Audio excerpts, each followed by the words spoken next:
2월 14일 월요일. 너무 고르지 말아요. 아프리카의 어느 부족 중에는 결혼을 앞둔 여성들에게 이색적인 행사를 하는 부족이 있습니다. 먼저 참가 여성들이 각각 옥수수 밭에 한 고랑씩을 맡아 그 고랑에서 제일 크고 좋은 옥수수를 따는 여성이 승리자가 되는 것입니다. 그런데 이 행사에는 한 가지 규칙이 있습니다. 한 번 지나친 옥수수 나무는 다시 돌아볼 수 없습니다. 오직 앞만 보고 가다가 마음에 드는 옥수수 하나만을 따야 합니다. 한 번 땄으면 도중에 좋은 것이 있다고 해서 다시 딸 수 없습니다. 그래서 여성들은 아주 신중할 수밖에 없습니다. 그런데 옥수수 밭에서 나온 여성들은 풀이 죽은 모습으로 작고 형편없는 옥수수를 들고 나오는 경우가 많습니다. 왜 그런 걸까요? 사람 마음이라는 게 이거다 싶으면 저 앞에 더 좋은 게 눈에 보이고 저거다 싶으면 그 앞에 있는 것이 더 좋아 보입니다. 결국 마지막 고랑에 이르면 선택의 폭이 좁아지는 것입니다. 세상에 완벽한 내 사람 혹은 완벽한 동료나 친구, 이웃을 찾기는 쉽지 않습니다. 100% 만족하는 사람을 만나려다 보면 어느새 시간만 흘러갑니다. 조금은 부족해 보여도 함께 채워나가다 보면 더욱 의미 있는 인생 아닐까요? 말씀, 마음을 같이하여 같은 사랑을 가지고 뜻을 합하며 한 마음을 품어. 빌립보서 2장 2절. 찬송 431장 주 안에 기쁨이 있네. 기도, 한 마음으로 서로를 낮게 여기며 다른 이의 일도 돌보는 마음을 품게 하소서.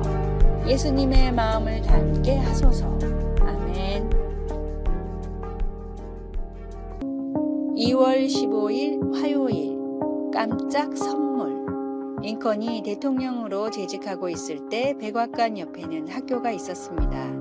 링컨은 가끔 백악관 창가에서 학교 운동장을 뛰어노는 아이들의 모습을 즐겨봤습니다. 어느 날 창틈 사이로 아이들의 웅성대는 소리가 들려왔습니다. 링컨이 창밖을 내다보니 한 소년이 몇 명의 아이들에게 둘러싸여 울고 있고 아이들은 그 소년을 가난뱅이라고 놀려대고 있었습니다. 소년의 아버지는 남북전쟁에 참전했다가 목숨을 잃었고 어머니는 생계를 위해 홀로 청소부로 일하고 있었습니다. 선생님이 깨끗한 복장과 구두를 반질반질하게 닦고 등교하라고 했지만 소년의 구두는 너무 낡아서 광을 낼 수가 없었습니다. 링컨은 이 소년에게 선물을 해주기로 했습니다. 이튿날 소년의 집에는 커다란 선물 보따리가 하나가 배달됐습니다. 그 속에는 가족들에게 필요한 식료품들이 가득 담겨 있었고 소년이 입을 멋진 새 옷과 새 구두가 포장되어 있었습니다.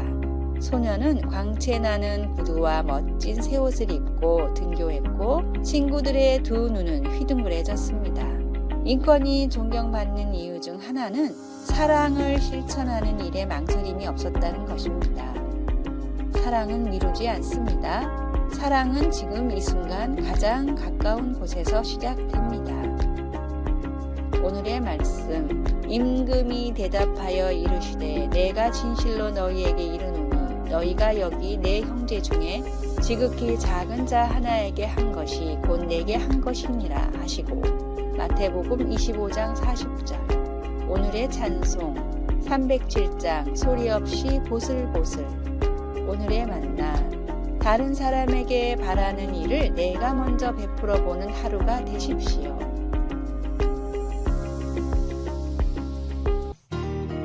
(2월 16일) 수요일. 깨어질 수 없는 믿음. 다이앤 독고 김과 남편은 첫 아들이 자폐 진단을 받은 후 인식장애가 있는 아이를 평생 돌봐야 할 상황을 맞아 매우 슬펐습니다.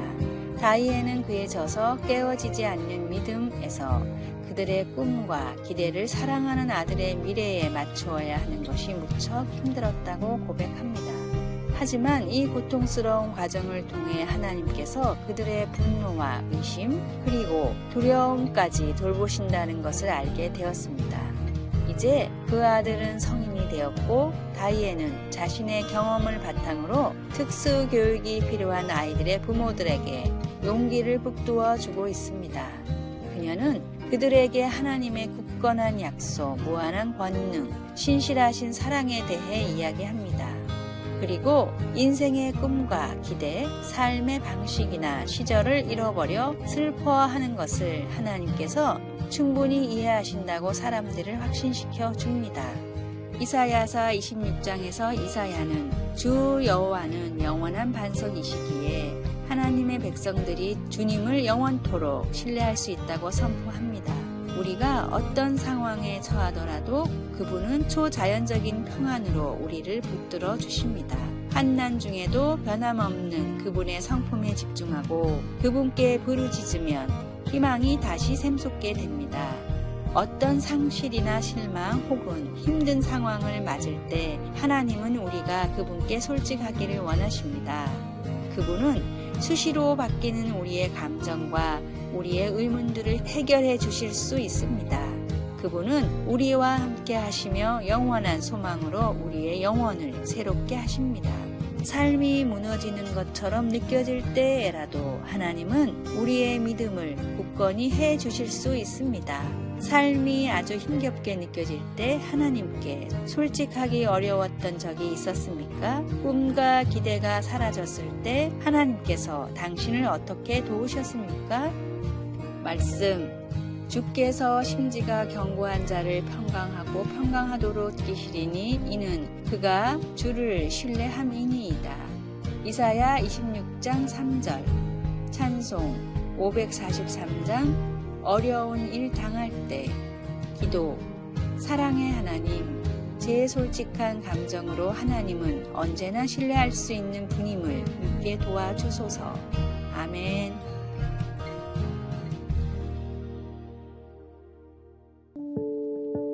(2월 17일) 목요일, 할머니의 수첩. 특별한 습관을 지닌 할머니가 있었습니다. 그 할머니는 시장을 보러 가거나 잠깐 외출을 하더라도 꼭 수첩을 가지고 다니면서 자신의 지출을 꼼꼼히 기록하는 습관이 있었습니다. 어느 날 이웃 사람이 궁금해서 할머니에게 물었습니다. 할머니는 지출하신 비용을 빠짐없이 그 장부에 다 기록하시나요? 그러자 할머니가 대답했습니다. 이 장부에는 나의 편안함과 즐거움을 위해 지출된 내용만 기록되어 있어요. 이를테면 단지 버스를 타기 싫어서 편한 택시를 탔다거나 몸치장을 하기 위해서 지나친 지출을 했을 경우 그 내용을 적는 거라오. 이웃 사람은 궁금해서 다시 물었습니다. 할머니, 그런 것들을 적어서 뭐 하시게요? 그러자 할머니는 이렇게 말했습니다. 내가 오늘 하루 나의 편안함과 즐거움을 찾는 동안에 어디에서는 고통을 받는 사람들이 있다는 걸 생각하고 나 자신의 편안함을 위해 쓴 돈만큼 보육원이나 양로원에 보내기 위해서 이렇게 하나하나 기록한답니다.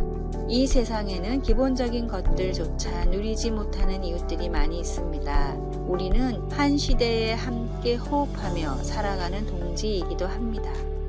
다른 이웃들의 아픔을 외면하지 말고 작은 나눔을 실천하며 살아가는 아름다운 세상이 되기를 바랍니다. 오늘의 말씀, 오직 선을 행함과 서로 나누어 주기를 잊지 말라. 하나님은 이 같은 제사를 기뻐하시느니라. 히브리서 13장 16절. 오늘의 찬송 520장, 듣는 사람마다 복음 전하여.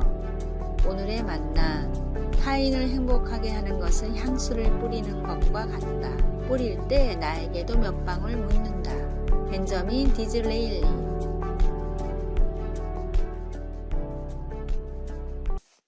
(2월 18일) 금요일, 반석 위에 지은 집. 미국의 어느 주에는 34,000호나 되는 집이 잘못된 기초공사로 붕괴될 위험에 처해 있습니다. 한 콘크리트 회사가 어느 채석장에서 돌에 광물질이 섞여 있는 것을 모른 채 돌을 캐내었는데 시간이 지나면서 이것 때문에 콘크리트가 갈라지고 부서지게 된 것입니다. 이미 600여 채의 집이 무너졌고 그 숫자는 시간이 지나면서 급증할 것으로 보입니다. 예수님은 잘못된 기초 위에 집을 짓는 것에 비유하시면서 우리 삶을 불안정한 토대 위에 짓는 것은 그보다 훨씬 위험하다고 말씀하셨습니다. 예수님은 우리 중 어떤 사람들은 삶을 견고한 반석 위에 지어서 극심한 폭풍우를 만나도 든든히 서 있을 수 있지만 어떤 사람들은 모래 위에 세워 폭풍이 몰아칠 때 심하게 무너져 버린다고 하셨습니다. 흔들리지 않는 토대와 무너지는 토대의 한 가지 차이는 그리스도의 말씀을 실천하느냐 아니냐는 것입니다. 문제는 주님의 말씀을 듣느냐 아니냐가 아니라 주님께서 힘주실 때 그 말씀을 실천하느냐 아니냐 하는 것입니다.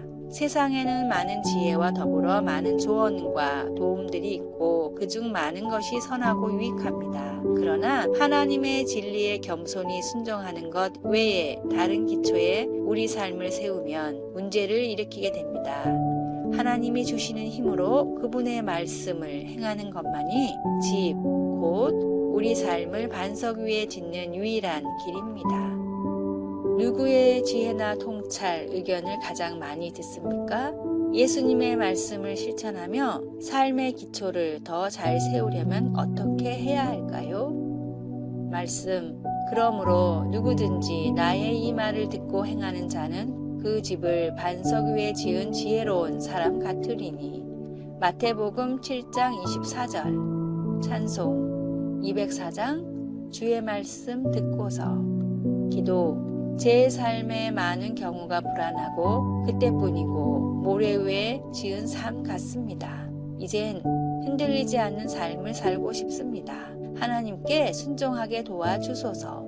아멘. 아래의 빨간색 글자 구독을 누르시어 더 많은 전도의 열매를 맺으시기를 기도합니다.